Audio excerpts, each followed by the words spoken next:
First off, I'd like to say that I'm sorry for not responding to any of the comments on my last post. I was feeling rather sad and decided it would be better not to spread my bad vibes. Then again, I cannot claim that I'm doing any better at the moment.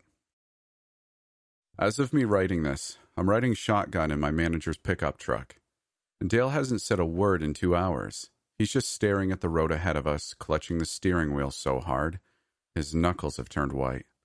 He's muttering incoherent stuff I can't understand, but I keep hearing the words, shit, and damn it, amidst his ramblings. So I assume the rest is PG-13 as well. I don't feel like cursing. I don't feel like much of anything at all. I recognize this to be the same sense of emptiness and numbness that Nathan had described to me. Thankfully, I've stopped convulsing about an hour ago. It was really hard throwing up without leaving the truck, and at the same time, trying not to stain the seats. I ended up having to stick my head out the window because Dale couldn't stop driving every time. To be honest, I didn't even know he owned a truck. I mean, what does a guy like Dale even need a Colossus like this for? I guess it really isn't that important, though. I should probably explain how we got here, and why we're on the lam. When I woke up this morning, I really tried to hide the way I was feeling. Standing in front of my bathroom mirror, I took care of the brown bird nest that was my hair, after I had tossed and turned all night. My eyes were bloodshot, and my cheeks swollen with tears. I had been crying myself to sleep. I fixed myself a bowl of cereal for breakfast, and sat down with it on the couch, still in nothing but a top and underwear. I watched TV for a little while. There was a rerun of one of the earlier seasons of Hell's Kitchen on, and I believe I've mentioned before that I like that show. But this morning, not even a bunch of chefs being yelled at could cheer me up. And here I was thinking it'd always do the trick. At around 9, I couldn't take it anymore. I got dressed and set out for the park. This time, the only protective item I took with me was my locket. The theme park is a beautiful sight when the sunlight hasn't quite reached its every last corner yet. The Ferris wheel stood unmoving above all else, towering over the other rides, not unlike a cathedral of sorts. The glow of the morning sun reflected off its shiny surface, making it gleam and glisten like a diamond. I walked through Hollywood's sparkling streets and stood still for a while to listen to the pianist's quiet music coming from inside his restaurant. It truly is quite soothing. The horror-themed section was lying in utter silence. I found the nurse standing in front of her funhouse again, staring off into the distance. I waved at her, though I knew she couldn't see me. Mr. Scratch was sitting outside of his shelter. It was as if he had been expecting me, as if he knew something was wrong. I hugged him. I squeezed my fingers underneath his metal collar to scratch his neck. I patted him on the head between his two horns. I stroked his black fur. He seemed a bit put off by my bleak demeanor. When the tears began rolling down my cheeks again, he pressed his head against my side as if to comfort me. "Good boy," I whispered, my voice shaken by sobs. I fed him one last time. I had brought him a lamb shank I had bought on my way to the park. He tore it to shreds and gobbled it down, just like he had on our first day. I watched, barely able to comprehend that I would not be seeing him again. Maybe I would if I ever were to come back to the park as a visitor, but it wouldn't be the same. I knelt down beside him and leaned onto him. "That next handler of yours is going to be one lucky bastard," I muttered into his fur. "I'll totally beat them up if I'll ever meet them." My heart was heavy in my chest when I left the horror section for Twinvale Point. How I was going to miss this beautiful dry place. I found Nathan, the stagecoach, the horses and the stork, resting in the shade of the old wooden roller coaster's entrance. Nathan appeared to be happy to see me at first, but once he noticed that I had been crying, the smile quickly faded from his face. If saying goodbye to Mr. Scratch was hard already, saying it to Nathan was even worse. Like so much worse. "See, now I really am going to die alone," he sobbed, wiping the tears from his eyes. "I'll miss you. I'll miss you so, so much. I'll tell the others to come by and check on you. Maybe you'll get along with them too," I offered in an attempt to comfort him. They'd make good friends as well. But I already have a good friend. I don't want anyone else. He sounded like a little kid. You don't deserve to be sent away. You worked so hard and now it's just not fair. I hugged him and told him it would be all right. I could barely bring myself to leave. But there was still one person I had to say goodbye to. On my walk through the western town, I took some time to take in everything I had grown so fond of over the years, for one last time.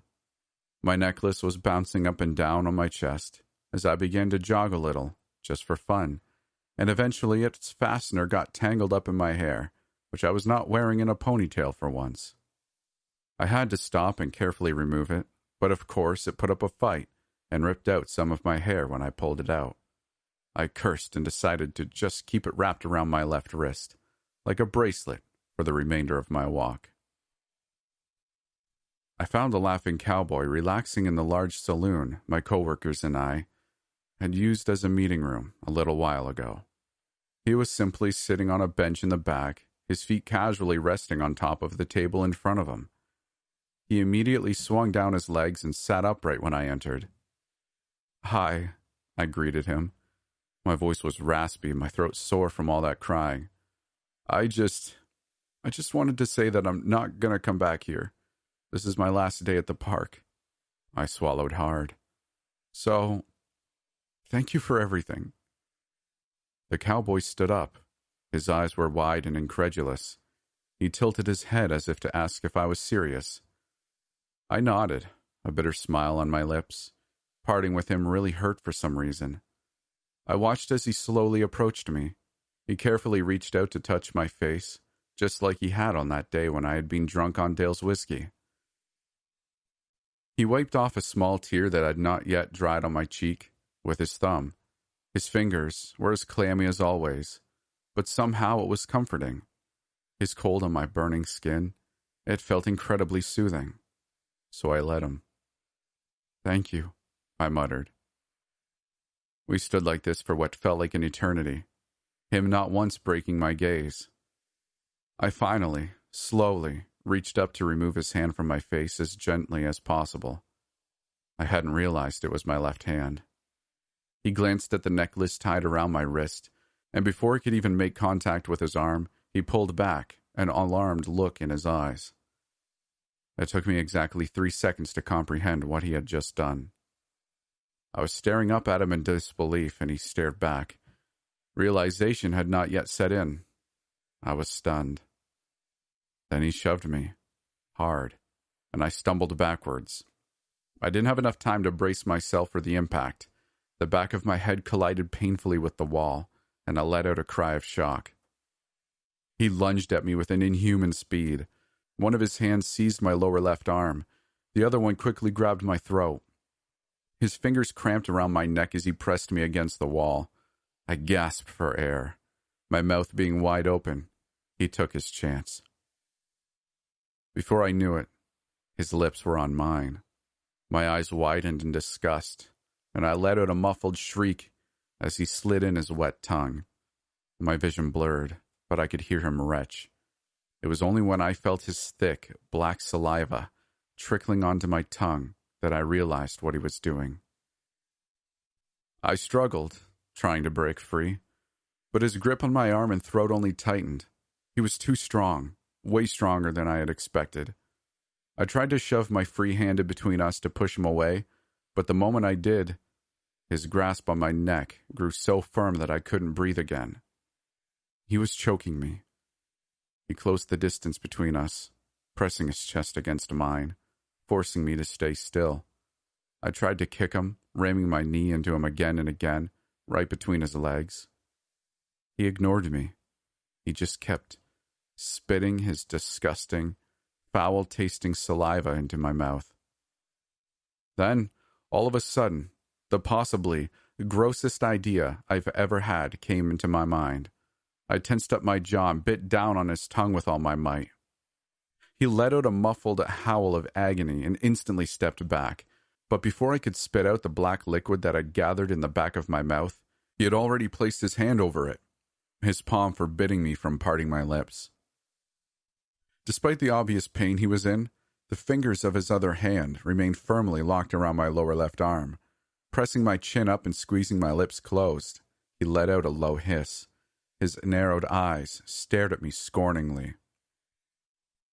Even though his voice did not form a single word, I knew what he wanted me to do. I shook my head against his fierce grip, whimpering quietly through forcibly clenched teeth. A smirk crept across the cowboy's lips as he reached up and used two of his fingers to pinch my nose closed. Now I really couldn't breathe anymore. My mind was racing, but I could no longer refuse. I needed to breathe. I needed air. Despite my every need to retch, to get rid of this despicable flavor on my tongue, I pressed my eyes shut and swallowed. As soon as I had done so, he let go of me and I sunk to the floor, gagging and gasping for air. I couldn't see clearly. My head was spinning and my throat was burning. I tried to get up, but the moment I did, I felt his boot press down onto my shoulder, forcing me to stay in place. He was smiling again now, a cold, cruel smile I had never seen on him before. He slowly increased the pressure of his foot on my shoulder, causing me to sink to the floor once again. I attempted to touch him with the locket, but when I tried to raise my arm, he stomped on it with unsettling precision. I let out a whimper of pain as he dug his heel into the soft inside of my elbow. I let my head drop to the floor in resignation. Warren. The cowboy instantly stumbled back, the painful pressure of his boot lifting from my arm. I pushed myself up with effort, only to see Dale standing in the doorway. He was holding his gun, aiming it at the pretender. Warren, get away from her now, he commanded very calmly. The cowboy backed off. Dale nervously ran his hand through his sand-colored hair. Leia, come here, he ordered, not once breaking the cowboy's gaze. I slowly rose to my feet. My knees felt like jello. I quickly stumbled over to my manager, grabbing onto his arm for support. The laughing cowboy stared at us with hateful eyes. Mouth agape, I turned to face my manager. This couldn't be happening, I remember thinking. Dale growled and shook his head. Shit, he muttered under his breath. Then he pulled the trigger. He shot the cowboy 4 times, then spun around and shoved me outside. Run! Run! He bellowed. But upon realizing how wobbly I was on my feet, he grabbed me by the wrist and pulled me along. We ran, or rather stumbled, all the way over to the employee entrance. The revolver, he gasped. Leia, where's the revolver I gave you? At home, I stammered. Damn it, we need to get it first. I'll explain everything as soon as we're away from here. Now come on, go.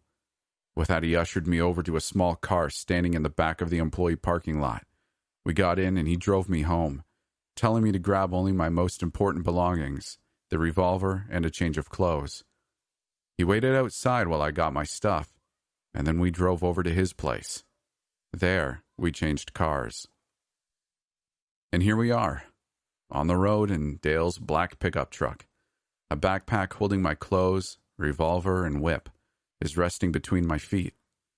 I've stopped asking my manager to explain what happened, partly because he kept telling me we weren't far away enough yet, and partly because it's all slowly falling into place on its own. Dale just told me we would take a break at some rest stop soon. He's been driving for hours now. He's probably starting to get tired. I would offer to drive for him, but he won't tell me where it is he's taking me. I have so many questions. The foul taste of Warren's saliva hasn't faded from my tongue yet. I wonder how Nathan could simply overlook it when he drank it with his Coke all those years ago. I'm dazed and confused. I keep looking at myself in the rearview mirror to see if anything has changed about my face yet, but everything appears to be normal for now. I have no clue why. I hope Dale will clear this up too, once he'll finally talk to me again. I wonder when it will start.